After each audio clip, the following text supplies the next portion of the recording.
then Coach Jackson pulled me out at the locker room. He's like, yo, I said, I'll let you know, like, they wanted you in the trade. But for whatever reason, like, and that's part of the document, oh, that didn't go down like that. It's like I kind of stepped into and said, I'm going to give you the keys. I felt like I really believe in you. We just got to get you healthy. And that's what the rest of the season's going to be about. So, you know, his line, don't make me a liar. Don't make me a liar. You get one trait, Steph shooting or Jordan's athleticism. That's an easy call for me. I would take Steph shooting because we haven't seen guys with Jordan's athleticism, but we've seen special athletes at the playground that never made it. If you could shoot like Steph Curry, you're going to be all right. Mark Jackson said very early on, I'll never forget it because I remember everybody saying like, yo, he's crazy. What is he talking about? He said, I got the two baddest shooters on the planet. I got the baddest backcourt in the game. Best backcourt ever. How did you feel about it? I knew Steph was in that realm. At the time, I did not know if I was there yet.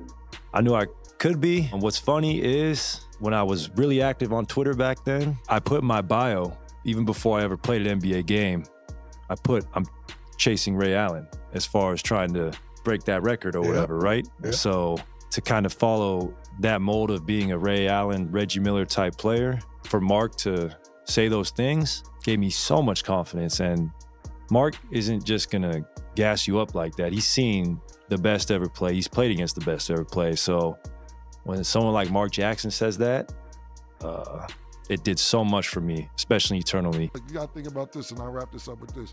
I wanna give a lot of credit. First of all, how people say, yo, Steph Curry changed the game. He changed the game. To me, Mark Jackson let them change the game.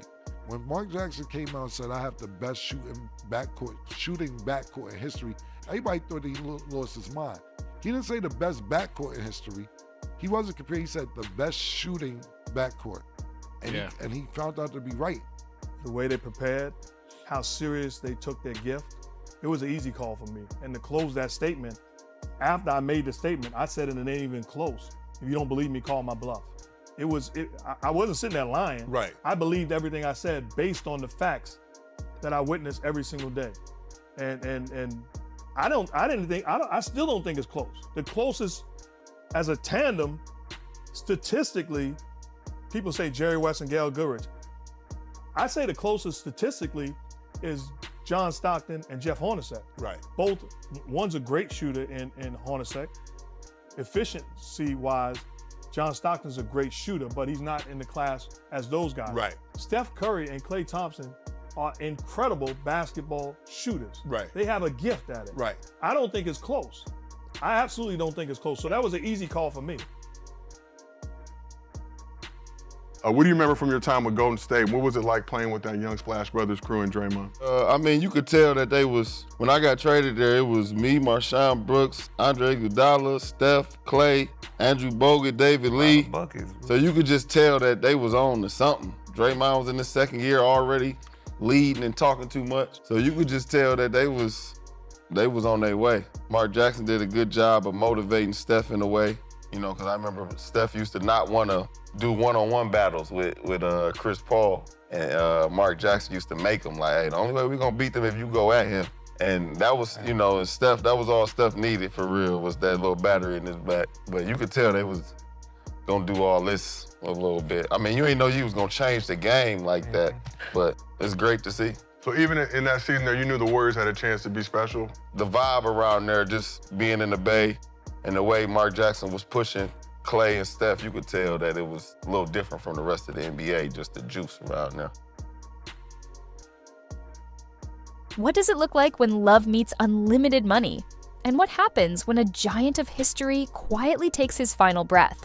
Today we're talking about both, because while one story has the internet swooning, the other has a generation reflecting. Let's start with the flex heard around the timeline. Klay Thompson did not come to play when it came to Megan Thee Stallion's 31st birthday. February 15th wasn't just cake and candles. It was tropical water, private vibes, and then, boom, a Bentley flying spur sitting pretty with a massive baby blue bow. Not just any color, baby blue, Megan's favorite. That detail alone told fans he's paying attention. Now here's where it gets wild. A Bentley flying spur starts around $275,000. Add customization, You're easily talking $300,000 to $400,000. That's not a thought you might like this gift. That's a statement. And people immediately started asking, is this love? But here's the twist. Meghan doesn't play about her man either. Just a week before her birthday, she threw Klay a huge 36th birthday celebration.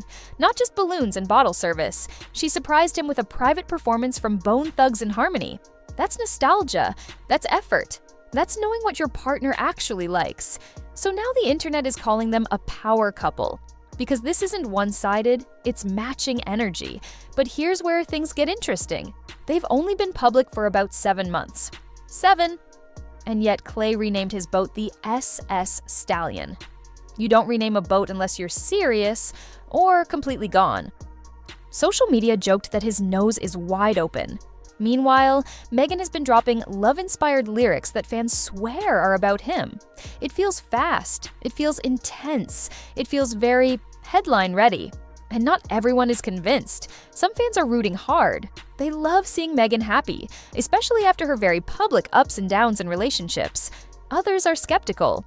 They point out that Klay has always been private, almost low-key to a fault. No messy interviews, no drama, just basketball and boats. So is this genuine, or is it Hollywood timing? Because when two celebrities move loudly, people always question the motive. Is it branding? Is it chemistry? Is it a distraction from something bigger? And just when social media was busy debating wedding bells, another story stopped everything. Reverend Jesse Jackson passed away at 84 years old. And whether you agreed with him politically or not, you can't deny this. An era just ended. He wasn't just someone who witnessed history, he helped shape it. Long before hashtags and viral protests, Jesse Jackson was organizing sit-ins and marching in the streets. His activism started in the late 1950s. While attending the University of Illinois on a football scholarship, he encountered segregation so blatant he had to travel miles just to check out a book from a library that would allow him inside. That moment lit a fire. He transferred to North Carolina A&T, a historically black college, and fully stepped into activism. Eventually, he worked alongside Dr. Martin Luther King Jr. during the height of the civil rights movement. And when Dr. King was assassinated, Jackson didn't step back. He stepped forward. He founded the Rainbow Coalition, building a movement centered on economic justice, voter registration, and empowering marginalized communities. His message was simple but powerful. I am somebody. That phrase echoed through classrooms and rallies for decades. But activism wasn't the only lane he entered. In 1984, Jesse Jackson ran for president of the United States. And then, again, in 1988. Let that sink in. At a time when many believed it was politically impossible, he registered over 1 million new voters. During his first campaign, he secured 3.5 million votes. Historic numbers for a black candidate in that era. He didn't win, but he shifted the map. His campaigns laid groundwork that many believe helped pave the way for Barack Obama's presidency decades later. He proved that a national coalition wasn't just a dream. It was possible. At a time when many said America wasn't ready, he forced the country to confront the idea of broader representation on the highest stage. He didn't win the Oval Office, but he shifted the political imagination of a generation. Doors that once looked permanently sealed suddenly felt pushable. But here's the part most people don't talk about. Jesse Jackson wasn't just a civil rights leader marching in the streets or standing behind podiums. He quietly became an unofficial diplomat in some of the tensest global moments of the late 20th century. In 1984, he traveled to Cuba and met directly with Fidel Castro, helping secure the release of 48 American prisoners. That wasn't symbolic. That was real lives, real families, real reunions. In the early 1990s, he went to Iraq and met with Saddam Hussein to help facilitate the release of hundreds of women and children who were being used as human shields during rising tensions in the Gulf. Then, in 1999, he stepped into the conflict in Yugoslavia and helped negotiate the release of 3 captured U.S. soldiers. And one of the most well-known cases involved Lieutenant Robert Goodman, whose plane was shot down over Lebanon. Jackson traveled to Syria, met with leadership there, and helped secure his release. Think about that. While elected officials debated strategy from Washington, he was boarding planes and walking into rooms few Americans would dare enter. Supporters called him fearless, a man willing to leverage moral authority where formal power stalled. Critics argued he blurred the lines of diplomacy and overstepped his role. His life was layered like that: bold moves, polarizing reactions, tangible results, and even in his final years as he battled illness, his presence still carried weight.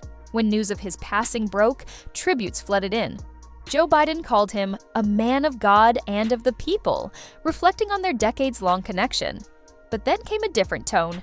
Donald J. Trump issued a statement that stirred debate, referencing his own interactions with Jackson and criticizing political rivals in the same breath.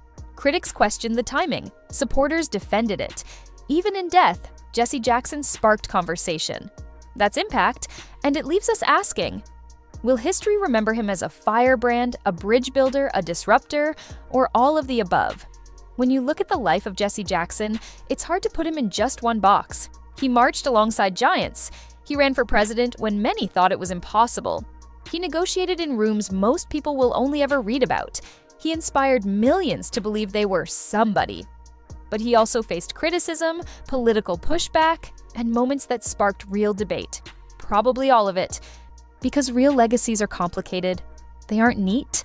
They don't come with perfectly polished endings. They're built through bold moves, risky decisions, and sometimes controversial choices. And that complexity is what makes them human, just like modern love stories. Which brings us back to Megan Thee Stallion and Klay Thompson. On one side, you have a couple flexing love in baby blue Bentleys and private concerts. Grand gestures, big headlines. Social media reactions flying in every direction. Every gift photographed, every lyric analyzed, every smile zoomed in on. On the other, you have a man who spent over 6 decades demanding America live up to its promises. No filters, no trending hashtags, just organizing, registering voters, negotiating releases, and pushing systems to change. Both stories are about visibility. One shows how celebrity romance plays out under the microscope of social media, where every move becomes content and every moment is dissected in real time. The other reminds us what it meant to fight for dignity long before the world was watching in 4K resolution. One raises questions about longevity. Is this a forever kind of love, or just a powerful moment in time?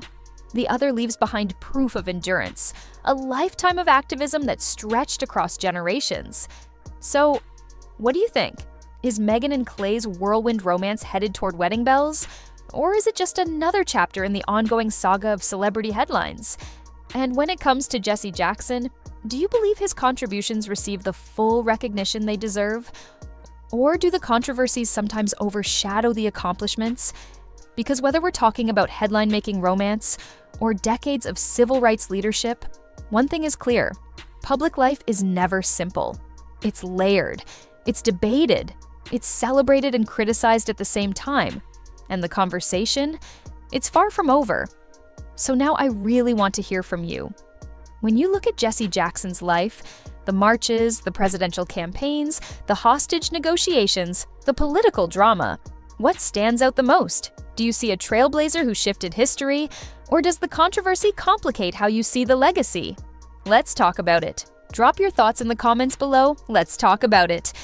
If you enjoyed this breakdown and want more deep dives into the stories shaping culture, politics, and celebrity headlines, make sure you hit that subscribe button and turn on your notifications so you never miss an upload. Because the next story, it's already unfolding. And trust me, you're going to want to be here for it.